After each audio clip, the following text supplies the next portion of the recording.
Hi, it's Mr. C again with your level 6 math. Today we're going to be looking at fractional parts. This is our first time this year going through fractions, so it might seem really simple for many of you. This is kind of going to be a review, but it's good because we're going to work on some vocabulary and just doing some simple problems here. So we're looking at naming part of a whole, part of a group, and then dividing number into equal parts. So first let's go through some of the vocabulary. The bottom number of a fraction is the denominator. And I don't know the easiest way to remember. Denominator goes on bottom and numerator goes on top. You might think of like a denomination, like a denomination of money or a denomination of a group or something is a foundational thing. So that would be on bottom. Numbers are really important, so they're on top. I don't know. So the top number is the numerator. I don't know how you're going to remember it, but remember numerator is on top, denominator is on bottom. And then a fraction, of course, just means it's part of a whole. So you're looking at a whole number, and you're taking part of that. The bottom is the number of parts, and the top is the part that you're looking at, the part of the whole. All right, so as young children, we count objects just using whole numbers. Most small children don't use fractions. But when we take parts of a whole, we're talking about fractions, okay? So here we're looking at how many parts to this whole are there. We can count them, 1, 2, 3, 4, 5, 6.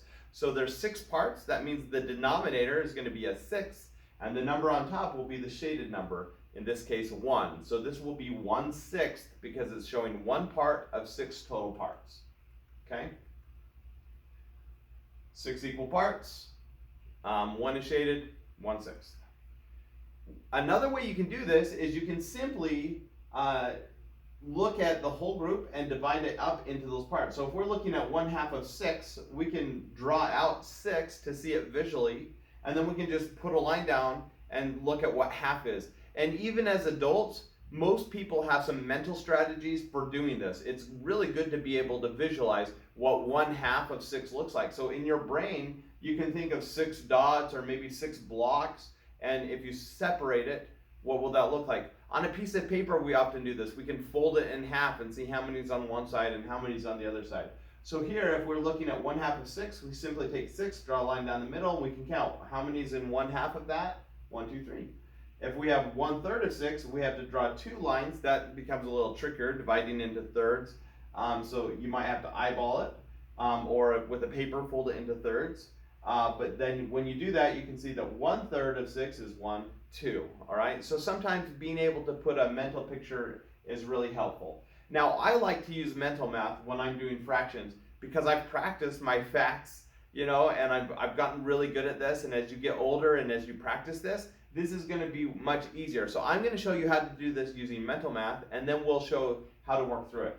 So what's 1/2 of 450? Well, I'm going to think, how do I divide 450 by 2? So I'm just dividing 450 by 2. That's the same thing as putting 450 in the box and dividing it by 2. And 450, that means there's 400. If I divide that by 2, I get 200. And then if I divide 50 by 2, 50 divided by 2 is 25. So my answer is going to be 225, right?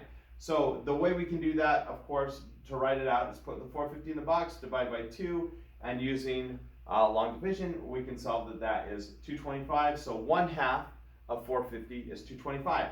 Let's look at the next one. 1/3 of 450. Well, I think what's 450 divided by 3? I can mentally just put the 3 here and say 3 goes into 4 one time, and then there's a reminder of 1. Drop the 5. That's 15. So that's 5 times. So I can think, okay, that's 150. But also, just as you learn your math facts, you're going to know, 45 divided by 3, that's 15, 15, 15. So it's going to be 150. Again, we can just write it out. 450 divided by 3, that's going to get to 150. So 1/3 of 450 is 150. Finally on C, how much is 1/5 of 450? I can think just what's 45 divided by 5? I know that's 9. And if it's $4.50, I'm not going to think, it's 9, because that's double 450. But so you have to think about where the decimal will go. Would it be 90 cents? Well, if I add 90 cents 5 times, is that going to be 450? Yeah, that's going to make sense. So, and then to check your work, of course, you can just write it out. 450 divided by 5. Make sure you move the decimal straight up. We'll practice decimal placement later. But dividing $4.50 by 5, that gives you 90 cents. So here, we're looking at this figure, and you're going to see this in your homework, shade 1/3 of it. So 1/3, I have to think, what are 3 equal parts? Right now there's 6 equal parts, so I want to divide it in my mind into 3 parts, which would be 1 part, 2 parts, 3 parts. So to shade one of those, I'm just going to shade 2 boxes, because that will be 1/3 of the whole. That one's tricky for some students to wrap their head around. That's why we're practicing that. Okay, so 6 equal parts, since 1/3 of 6 is 2, so you can also do that. Just say 1/3 times 6, and that gets you 2, and that gives you 2 parts. That's it. That's this whole lesson. It's not a very tricky lesson, but it's good to practice. This is a great review. Good luck.